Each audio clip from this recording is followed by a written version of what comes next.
ठीक है, मैंने आप लोगों के ना जो गूगल ड्राइव है उसके ऊपर मैं हमें ये 3 बुक्स डाउनलोड 3 बुक्स जो हैं वो पढ़ी हुई हैं। इसके अलावा मेरे पास काफ़ी सारी और बुक्स भी हैं, लेकिन बस इन तीनों में से भी इज़ अप टू यू।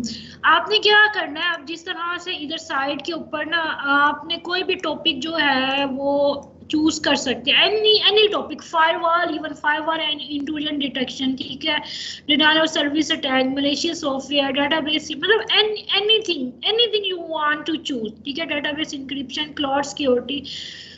मतलब बुक से मैं इसलिए दे रही हूँ कि बुक में ना क्या होगा, डिफरेंट किस्म की आपकी हेडिंग्स होंगी, तो आप जो है उसको देख के ना पब्लिक की इंक्रिप्शन कर सकती हैं, anything if you want, Malaysia software कर सकते हैं।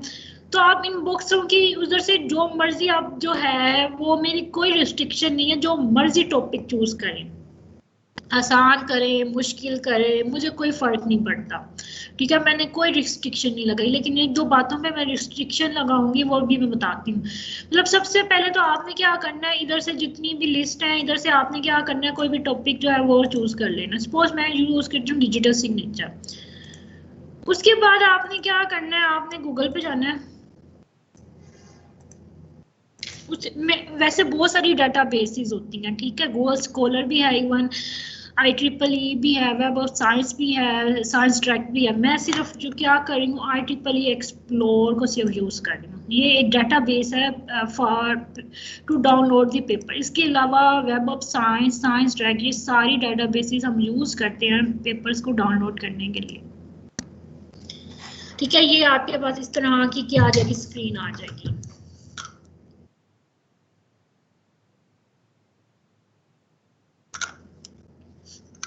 अच्छा, उसके बाद आपने क्या करना है कि आपने जो, अब मैंने क्या किया था, डिजिटल सिग्नेचर, मतलब एक तो वो भी कर सकते हैं। इधर एक है एडवांस सर्च, इसकी भी मैं एक प्रॉपर्टी आपको दिखा दूं, अभी तो मैंने किया था। अच्छा, चलो इसको दोबारा भी मैं करती हूँ वो करके। इसमें मैंने क्या किया, मैंने डिजिटल सिग्नेचर जो है वो चूज किया। वैसे तो ना किसी भी टॉपिक में और बहुत सारी चीजें चूज करनी पड़ती है, मतलब डोमेन, पूरी एक डोमेन चूज करनी पड़ती है, उसमें क्या क्या चीजें शामिल होंगी। अभी मैं कुछ भी आपके ऊपर ना कुछ भी रिस्ट्रिक्शन नहीं लगा रही कि सपोज मैंने डिजिटल सिग्नेचर के हिसाब से मैं क्या कर रही हूँ, पेपर्स को फाइंड आउट कर रही हूँ।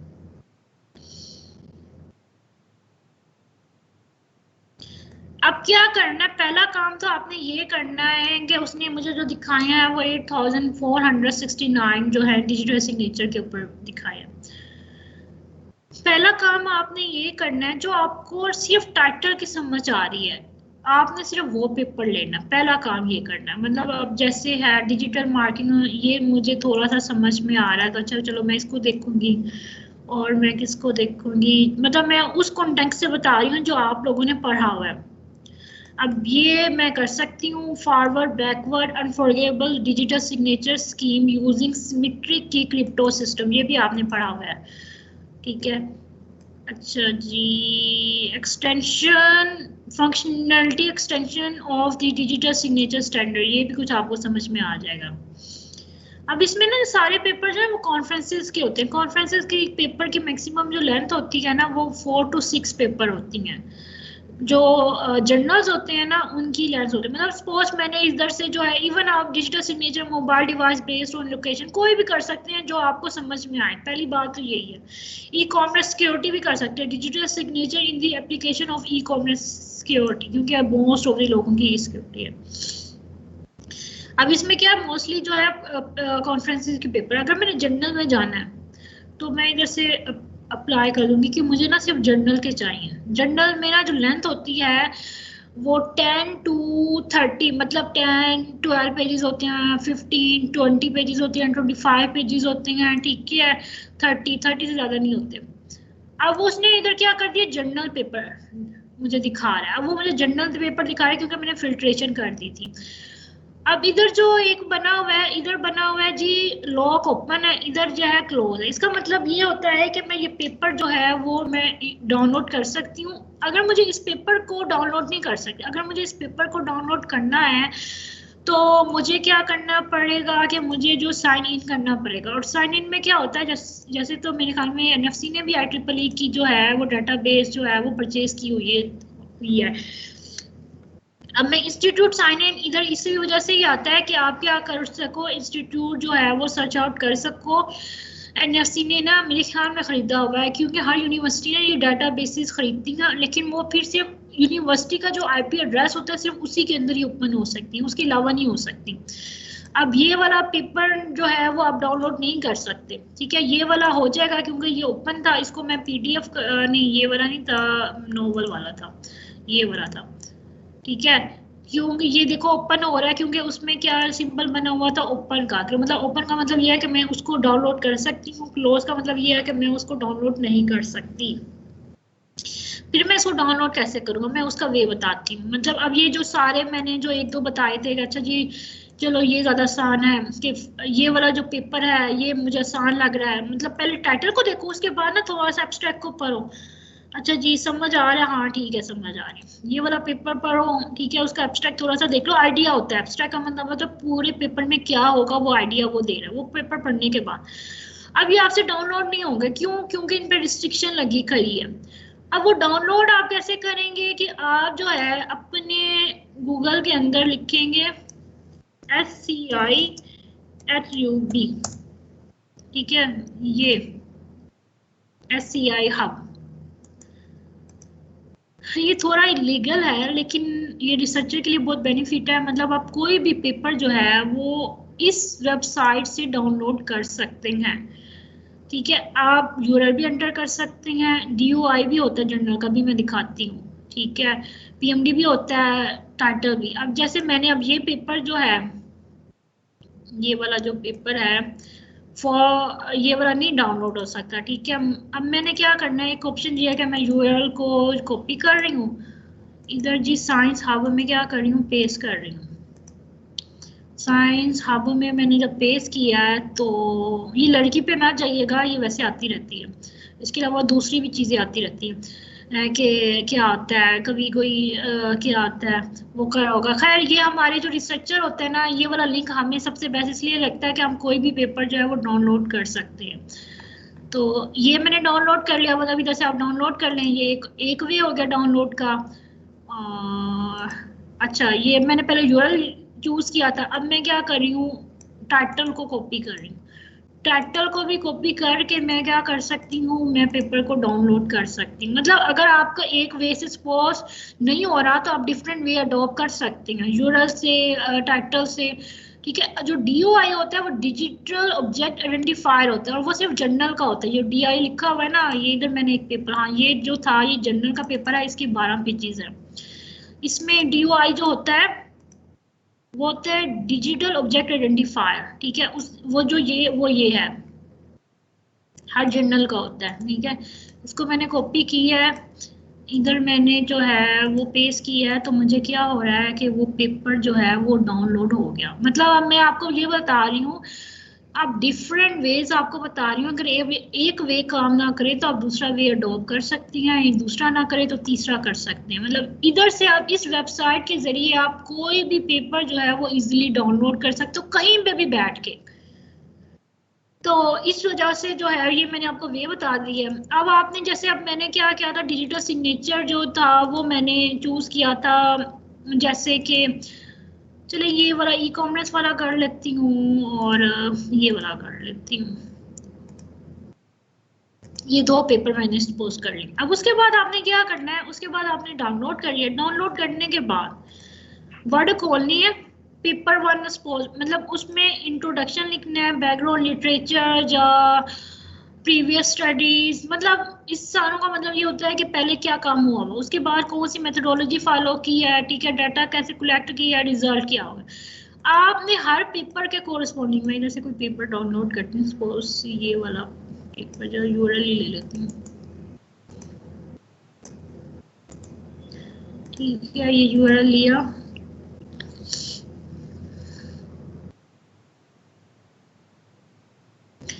अब अब ये था digital signature in the application of e commerce. अब ये जो है न्यू मैसेज डाइजेस्ट, अब डीएसए इंक्रिप्शन, डीएसए, अब ये पब्लिक की प्राइवेट की वो सारी चीजें आएंगी जो आपने पढ़ी हुई हैं।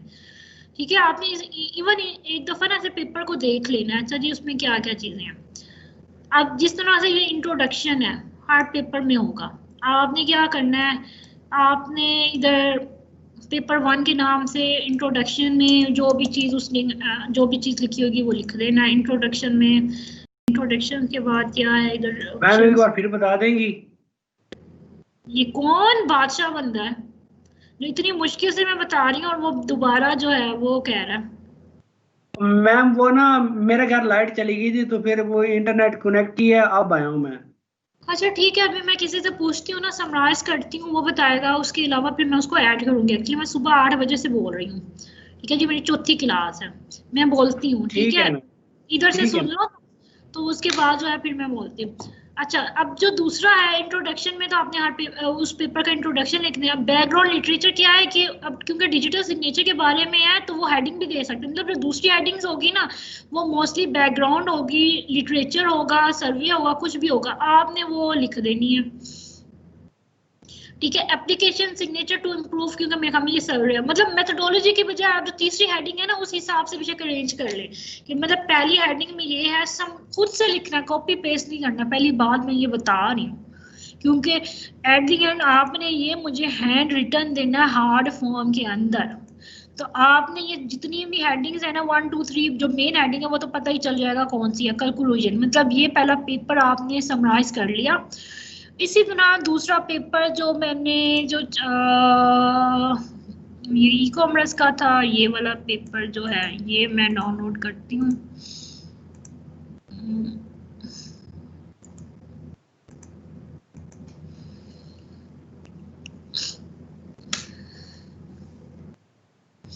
अब ये वाला पेपर मैंने अच्छा जी पहले देख लिया, अच्छा जी कुछ समझ आ रही है, ठीक है।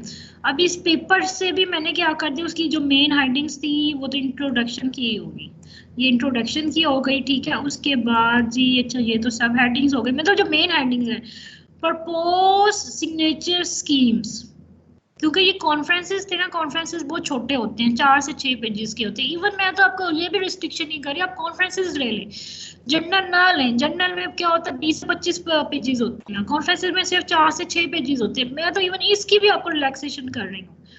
तो आपने क्या करना है, जो जो मेन हेडिंग्स है उस हिसाब से ना दूसरे पेपर की भी समरी लिख देनी। समरी लिखने के बाद आपने क्या करना है, आपने पीपीटी बनानी है। जैसे इंट्रोडक्शन ही हो गई, आपने ये बताना है you have selected digital signature, in digital signature you are focusing on 2 papers in one focus.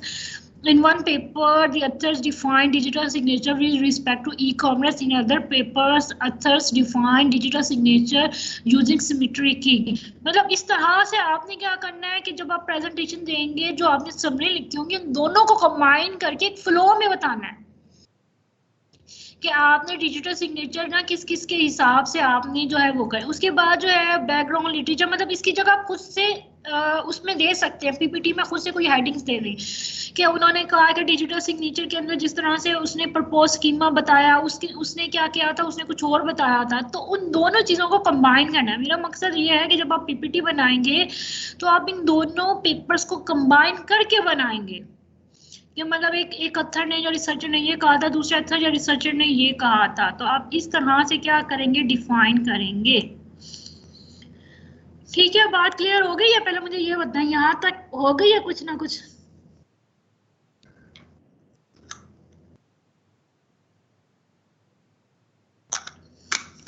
पहले किसी की कोई क्यूरी है यहाँ तक तो मुझे बता दे, अदरवाइज फिर मैं दोबारा बताती हूँ।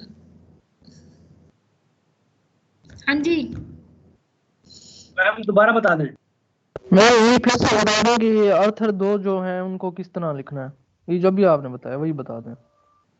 नहीं, मतलब मैं समरी लिखनी है ना, अथर्स को छोड़ दो, बस पेपर होने चाहिए। अभी मैं इतना कोई हार्ड एंड फास्ट रोल नहीं कर। हाँ अच्छा, एक और रिस्ट्रिक्शन, अब सपोज आपने जो नेक्स्ट आपकी क्लास है ना, वैसे ना 23 की बजाय ना, मैं शेड्यूल देखो, मैं 23 को आप लोगों की ना नेक्स्ट क्लास नहीं ले सकती। जब मैं देखती हूँ आपका शेड्यूल में क्या है, मैं लूंगी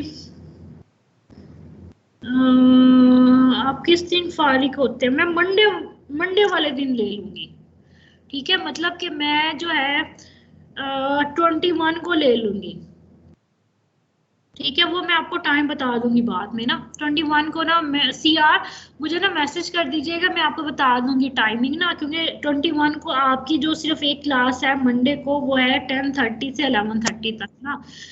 जा तो मैं उससे पहले ले लूंगी, ठीक है, क्योंकि तो उसके बाद ही लीजिएगा उस क्लास के बाद। ओके मैम, ठीक। क्या कह रहे हैं? 10:30 से 12:30 के बाद ही लीजिएगा। 11:30 का है। नहीं तो फिर मेरा भी जा तो फिर मैं मंडे को जा तो फिर मैं फ्राइडे को ले सकती हूँ, ठीक है, क्योंकि फ्राइडे को भी आप लोगों की नहीं होती।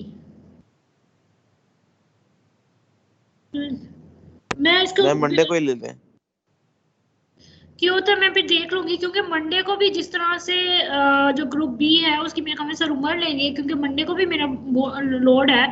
चलो उस हिसाब से ना फिर मैं आपको टाइम बता दूंगी, मुझे मैसेज कर दीजिएगा, CR जो कोई भी मुझे कर दीजिएगा, ठीक है। तो उसमें आपने क्या करना होगा, सारे लोगों ने अपना एटलीस्ट टाइटल और पेपर डाउनलोड करने तो ज्यादा बेस्ट है। मैं मे भी गूगल ड्राइव के ऊपर ना एक एक्सेल बना दूं, उसके अंदर डेट, रोल नंबर और टॉपिक। वो क्या होगा कि अगर जिसका एक जैसा भी टॉपिक है ना, उसके पेपर सेम नहीं होने चाहिए। अगर जिसने बाद में टॉपिक चूज किया और उसके पेपर सेम है तो उसको चेंज करना पड़ेगा। मेरा मकसद ये है कि जिसने पहले डिसाइड कर लिया उसका तो फिक्स हो गया, लेकिन जिसने बाद में डिसाइड किया उसके वो पेपर जो होगा वो चेंज होगा, बेशक टॉपिक सेम हो। क्योंकि अब आप ये देखें डिजिटल सिग्नेचर के ऊपर भी कितने टॉपिक आ रहे हैं, ठीक है। तो आप कोई और चूज करेंगे, दो कोई और भी चूज, और वो जो प्रेजेंटेशन है 2 लोग कर सकते हैं मिलके, लेकिन हर लोग जो होगा, मतलब अगर 2 लोग देंगे तो इसका मतलब 4 पेपर होंगे।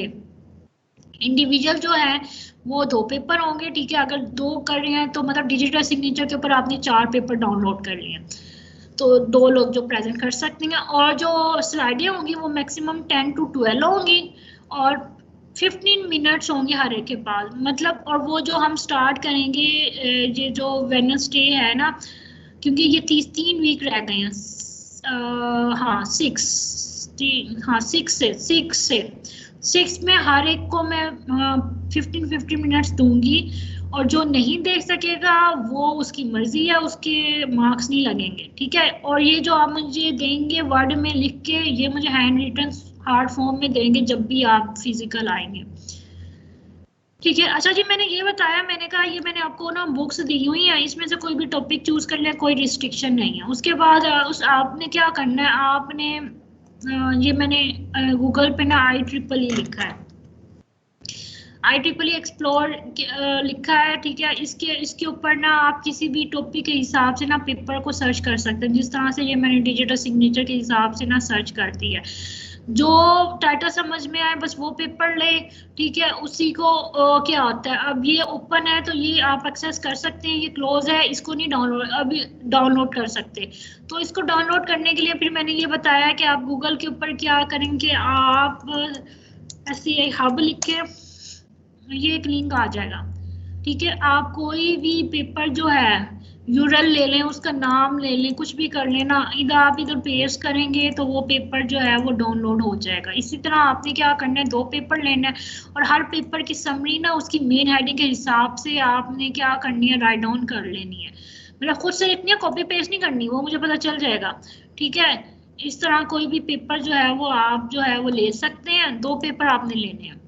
उसके बाद इस लिंक की मदद से, अगर वो डाउनलोड नहीं होता, इस लिंक की मदद से डाउनलोड कर लें, उनको समराइज कर लें। समराइज करने के बाद आपने PPT तैयार करनी है जिसमें दोनों पेपर को मर्ज करना है, ठीक है। इंट्रोडक्शन में बताना है आपने क्या क्या काम किया, बैकग्राउंड में आपने ये पेपर इस रिसर्चर ने कहा था, तो मतलब फॉर एग्जांपल रिसर्चर जो भी उनके नाम होंगे, उसने कहा था कि डिजिटल सिग्नेचर के ऊपर जो है वो सिमेट्रिक बेनिफिट है, उसके लिए उसने प्रपोज एल्गोरिथम यूज किया होता। मतलब उस हिसाब से आपने दोनों पेपर्स को मर्ज करके प्रेजेंटेशन बनानी है। अगर जिससे ना भी बने ना, वो एटलीस्ट ट्राई करे। ट्राई करने के बाद मैं भी थोड़ी सी फीडबैक उसको दे दूंगी, तुम ऐसे इसको अरेंज कर लो। सिर्फ ऊपर नीचे कैसे होगा वो मैं बाद में बताऊंगी, पहले खुद कुछ काम करके आओगे। और ये बात, दूसरी बात जो है वो नेक्स्ट क्लास तक जो है वो मैं आपकी वेडनेसडे को नहीं ले सकती, ठीक है, जा तो वेडनेसडे को मैं नहीं ले, वेडनेसडे को भी आप लोग बहुत वो होते हैं, तो मैं देखूंगी। तो उससे उस तक ना सीआर और जीआर को आप अपना टॉपिक और जो ठीक है टॉपिक और पेपर भी डाउनलोड कर लें तो ज़्यादा बेस्ट है। तो वो डिसाइड कर लें, उसके बाद अगर वो जैसे पेपर किसी और को आए उसी टॉपिक के ऊपर तो वो चेंज करेगा। ठीक है, ये मैंने बता दिया है। और हाँ जी जी, अच्छा जी, अब किसी की कोई क्यूरी हो तो बताएं।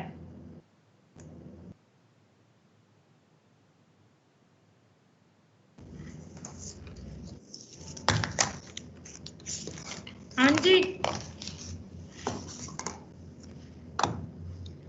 अच्छा ये 24 अटेंडेंस जब तक इसको थोड़ा सा जो लैपटॉप पे होना मोस्ट ऑफ दी ना उसके ऊपर ही ऑन होंगे, मुझे I am sure about that कि मोबाइल के ऊपर और वो बिस्तरे में घुसे होंगे। तो एटलीस्ट जो लैपटॉप पे हैं तो वो एटलीस्ट ये करके देख लें ताकि उनको पता चल जाए, अगर कोई कुछ आ रहा है तो वो मेरे साथ शेयर कर सकता है। मैं जब तक आप लोगों की अटेंडेंस लेती हूँ, be prepare for your attendance. 101 yes ma'am. 3 Yes, ma'am. 4 6 Yes, ma'am. Present. 7 Present, ma'am. 8 Yes, ma'am, present. 9 present. 10 Nimisha 12 Hasib 13 Aliza 15 Present, ma'am. 16 Present, ma'am. 17 Present, ma'am. 18 19 yes ma'am 19। 20 Present, ma'am. 21 22 23 present ma'am. 24 Present. 26 Present, ma'am. 27 Present, ma'am. 29 Present, ma'am. 30 Present, ma'am. 32 34 Present, ma'am. 34, present. 36 Present, ma'am. 37 Yes, ma'am. 38 Present, ma'am. 38. 39 Yes, ma'am. 39. 40 42 Present, ma'am. 43 yes ma'am. 44 Present, ma'am. 45 46 47 Present 47. 48 49 Present, ma'am. 50 Present, ma'am. 51 present ma'am 51 present. 52 Yes, ma'am. Present. 56 Present, ma'am. 58 60 Present, ma'am. 60. 62 Present, ma'am. 62, present. Ma'am roll number 132 की लगा ले ma'am, मेरे laptop का mic खराब हुआ है। पता नहीं आप लोगों के माइक पे खराब हुआ से आज तक मेरा नहीं खराब हुआ। मैम अब मोबाइल से लॉगिन किया मैंने। हाँ बिस्तरे में घुसे हो गए, पता ही नहीं चला होगा। 2 के 61 मैम आपका अच्छे वाला है ना? मैम 132 लगा ली अटेंडेंस? हाँ जी लगा दी। हमारा हमेशा मसला होता रहा ना। 2 के 61 19 2 के 61 36 Yes, ma'am. 2 के 61 42 Present, ma'am. 2 के 60 Present, ma'am. 143. 2 के 60 08 2K 16 236 2K 16 241 Yes ma'am, present 241. 2K अच्छा ये तो उधर आ गया, ठीक है। अच्छा ये 2K 16 236 मोहम्मद जुनेद इकबाल, इसकी तो एक अटेंडेंस भी नहीं है, वो छोड़ गया।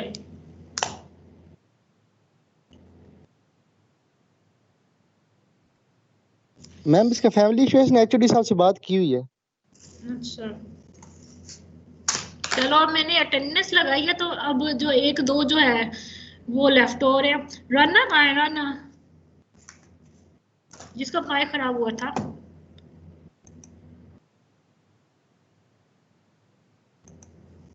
हैं राना, इसका मतलब है चली गई। मैं पहले बता रही हूँ, मैं ना एब्सेंट भी लगा सकती हूँ, इसमें मेरे लिए कोई बड़ी बात नहीं है।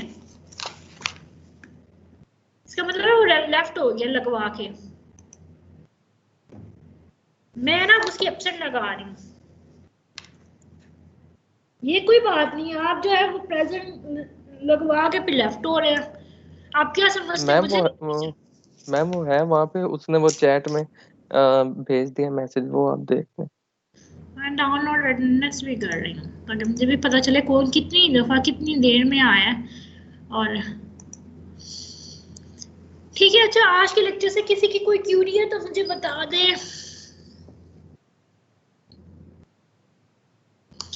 राना जैसा